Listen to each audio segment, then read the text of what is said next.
Hello, good morning, good evening, and welcome to Bigg World Cinema. Without further ado, we'll continue with what you're here for. And if you enjoy this channel's content, please could you like, share, and subscribe? Thank you. I've visited Thailand on numerous occasions over the past 36 years. I first visited the country in 1988 for a few weeks during my first long trip around Asia, having just graduated from university. I spent around 6 months travelling throughout the country in 2008 and 9, staying in hotels, condos and family homes of friends who live in Thai neighbourhoods. In 2014 I returned to Thailand for a few weeks to attend a UK friend's wedding in Hua Hin. In 2018-19 I lived in Bangkok for 3 months, then again for a further 3 months in 2019-20 prior to heading to the Philippines in March 2020, just before the world ended with COVID. In total, I've probably lived in Thailand for around a year this century, and most recently spent 3 weeks in Bangkok and Pattaya at the start of 2024. When I left the UK for Asia in 2019, I had considered making Thailand my Asian home, but after 3 months moved on to the Philippines. And when I recently left Thailand, commenters asked why I didn't remain there longer. Did I not like it in Thailand? So in this video I discuss what I like and dislike about Thailand in general. I'm a city boy, so would need to live in or near a big city. I couldn't live in a small town, island or beach as I'd feel too isolated. And here also are the reasons why I couldn't permanently live in Thailand, which were reinforced during my recent visit. I love the life on Thai streets. As I said, I'm a city boy, so always find the streets of Bangkok or Pattaya teeming with things going on. I love walking, which is the best way to navigate yourself around a city and tune into its heartbeat. You can never tire walking the streets of Thailand where so much life exists on the pavements. If you watched my recent Thai videos, you'll have seen my return to Golden Mount Temple, my favourite temple in Bangkok. During my 2020 stay in Bangkok, I'd often spend an hour or more sitting pensively reflecting on my life or walking around the Golden Pagoda, which felt like a great way to relax. So I loved the spiritual side of Thailand. There's an abundance of greenery in Bangkok. Bangkok might be a crowded city, but it also excels by having many outdoor parks. Thais make good use of their public spaces. They love to exercise, and either side of the extreme sunshine hours at the start and end of the day, the parks are congested with Thais jogging, which is a sight to behold, with many active people running around. In a number of public parks or beach areas, there are also free exercise machines. I loved working out outside in the sunshine. It was a great start to the day.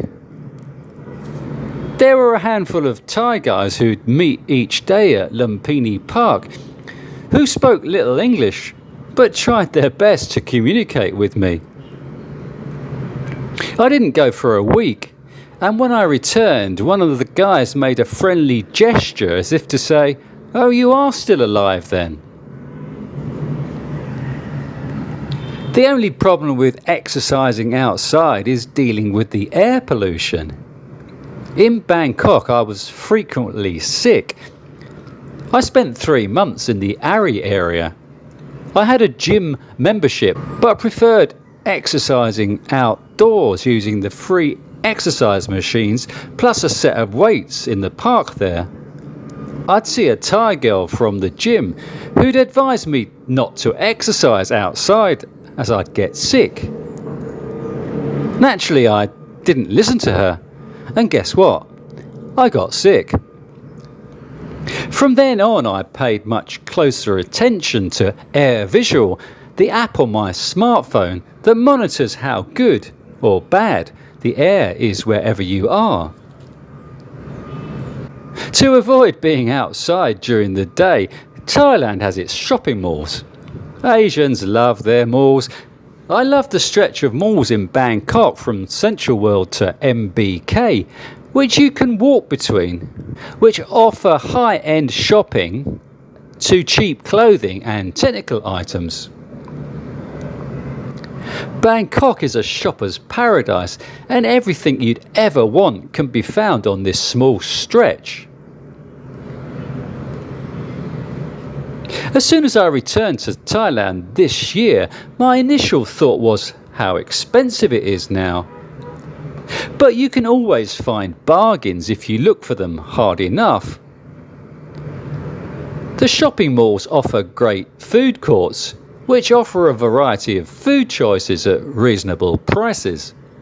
There's also some great smaller food courts dotted around Bangkok, catering mainly to office workers who congregate at lunchtimes to eat Thai dishes at even lower prices than the shopping malls. What I love about Thailand is the fact that wherever you go in Thailand, you will find small food or coffee shacks or camper vans set up on the sidewalk or streets, which also serve alcohol. Not that I'm an alcoholic, but there's many opportunities to just sit somewhere and people watch. And it doesn't matter if you're alone, as there's so many single guys travelling or living in Thailand that you never feel conspicuous plonking yourself down and ordering a drink anywhere. Thailand does have strange drinking laws, however, where you can only buy alcohol from stores between 11 AM and 2 PM and from 5 PM to midnight. You also cannot be served alcohol at drinking establishments on Buddhist holidays, which can be a pain if you're on a date with a Thai lady and in real need of a loosener.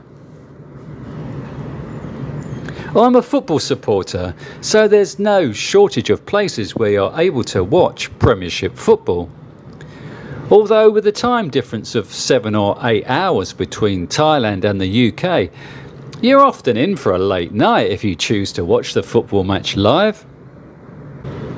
I love a rooftop bar, but going for a drink at a rooftop bar in Bangkok, you're going to be fleeced. As I was, paying $90 for 3 drinks at the rooftop bar featured in the film The Hangover. The problem I find now with these places is the noise.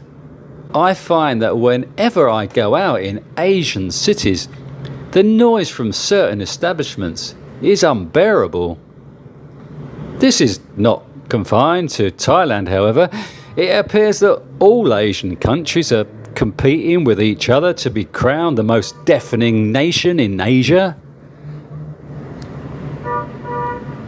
One of the biggest things I miss from not living in London is having the opportunity to see artwork. But Bangkok does have a vibrant art scene with a number of art galleries and museums with a variety of exhibition options throughout the year. And annually, Bangkok stages a night at the Museum Festival where up to 49 galleries and cultural spaces stay open late for 10 consecutive nights across the city. Transport throughout Thailand is so well organised. It was already well developed when I first went there in 1988 and took a sleeper train from one end of the country to the other. In Bangkok, the public transportation system is expansive. There are taxis, buses, tuk-tuks, ferries, overhead SkyTrain, monorail, plus an underground subway system. Taxi apps make Bangkok so easy to get around. There's also a bus app which indicates how long before your bus arrives at your stop. In Thailand, the sun shines every day. Yay! Bangkok, however, has a heavy rainy season from May to October, when 90% of the annual rainfall occurs. It's quite unpleasant during these months when intense showers suddenly occur, which you have to factor into your day. Between November and April, it doesn't really rain that much in Bangkok. However, there is another monsoon in southern Thailand from October to December, which is also very wet and not a good time to be there. Thailand has always had good hotels and condos. I was staying in decent hotels in Bangkok and Pattaya with swimming pools for $25 a night. You can find decent long-term condo deals for around $250 per month upwards. Foreigners are prohibited from owning land in Thailand, but can legally own a residence. Foreigners can own up to 49% of the total saleable area of a condominium project, with the remaining 51% that can be acquired under leasehold ownership. Personally, I wouldn't consider buying property in a country apart from my own, as you never know what may happen. Most nationalities entering Thailand can have their first 30 days visa-free. A Thai tourist visa costs £25 or $30 per calendar month for 3 months, but after 3 months you need to do a border run. A 1-year retirement visa for Thailand for those aged 50 or over costs only £50 or $55. But you must have at least 800,000 Thai baht in a Thai bank account, which equates to £19,000 or $22,000. Or you must have a monthly income or pension of at least 65,000 Thai baht, which equates to £1,500 or $1,800. Or you must have an annual income, pension and money in a Thai bank, which come to a combined total of around 800,000 Thai baht. I've done my fair share of dating in Thailand. Thai ladies' modus operandi, so to speak, appears to be quite cutthroat, which deserves a separate video of its own. All I'd say here is, I don't really trust Thai women at all. Here at BWC, Uncle doesn't charge a subscription fee like Auntie does, but buying us a coffee would be much appreciated. Thank you. Thailand markets itself as the land of smiles, but are those smiles really genuine? On my recent visit, I stayed in 3 different hotels in Pattaya and 2 hotels in Bangkok. At one of the hotels in Pattaya, the reception staff found my extending each day as a complete inconvenience, although that wasn't the case when I extended 9 times at a hotel in Bangkok. But at this hotel in Bangkok, the housekeeping staff would greet me warmly each day, would be happy when I said I didn't need my room cleaned, but be despondent when I asked for it to be cleaned, as if I was putting them out. At the 7-Eleven nearby, they had offers on their crisps. Buy 2, get 1 free. I love a bag of crisps to go with my sundowner. I took the crisps up to the counter, but the girl on the checkout charged me for 3 bags. So I told her what the deal was. Buy 2, get 1 free. She humphed and strode away down the aisle, wanting me to join her. Apparently, the 3 for 2 offer was only valid through the Line app. How do I do that? I said. Fortunately, I already had Line installed on my phone, so she directed me to get the QR code. Back at the counter, it was the same thing. She just stood there expecting me to know what to do. So again I had to ask her before she scanned my phone. It was all a big effort for her. Yeah, I know, blah blah blah, that I'm in a foreign country and can't speak their language and shouldn't expect any favours. But during these few weeks in the country, I realised how disconnected I felt there. You go with your gut feeling, and the feeling was highlighted at the time by a comment someone had written online as how, as a foreigner in Thailand, you're always regarded as an outsider, no matter how long you've lived there. But the language barrier in Thailand makes things more difficult. Thailand may tick all the boxes as regards to all the other categories, but the fact that few Thais speak decent English alone can create a major downer on living there. Sure, it's fine if you're travelling or living with a girlfriend or regularly meeting up with English speakers to have daily conversations. But as a single guy living and travelling alone, the inability to have a decent connection or conversation on a daily basis with the girl on the checkout counter at the 7-Eleven or random people you meet in the street aids that feeling of loneliness. And if they do actually speak English, what is the standard of the English they speak? I was in Pattaya. I bought a beer from the 7-Eleven and walked across Beach Road to sit on the sidewalk. To my left were a couple of Thai women. After the elder of the 2 women walked off, the younger girl turned to chat with me. Her English was rubbish.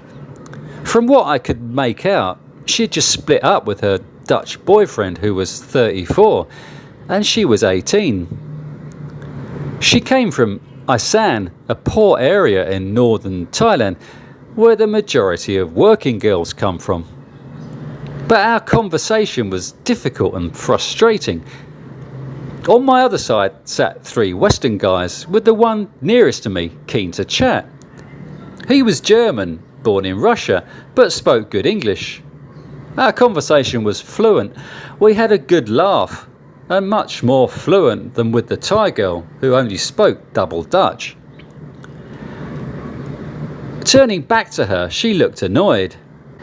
I had no interest in her, and especially not keen on spending any more time having a stilted conversation, so I said my goodbyes. I found that's how it is with a lot of Thai women. Their voice is great with me. Conversation is too tiring. It gets even more tiring when you've had a disagreement with your girlfriend and you're trying to explain yourself. My good friend back in the UK met a Thai lady in London who became his girlfriend. She's been living with him in Brighton for the past 20 years, but her English is still rubbish. Although he's become so tuned in to the way she speaks, he translates for me what she's saying.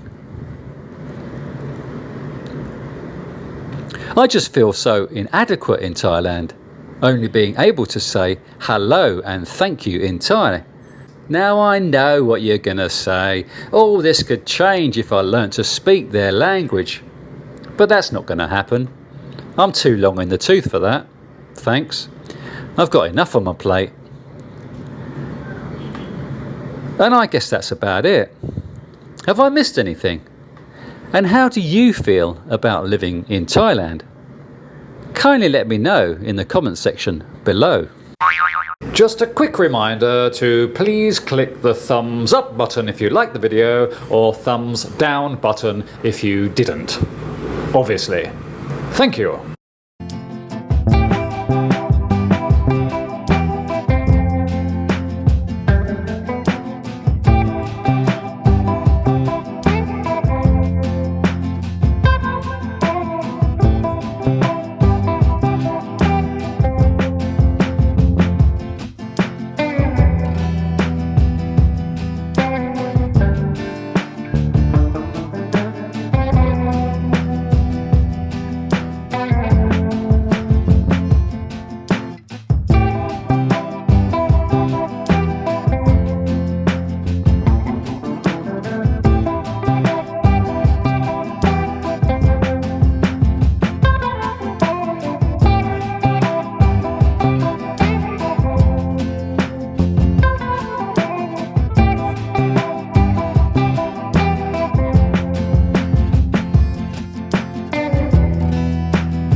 You've been watching Uncle, the man from Bigg World Cinema. Please like and subscribe and send cash.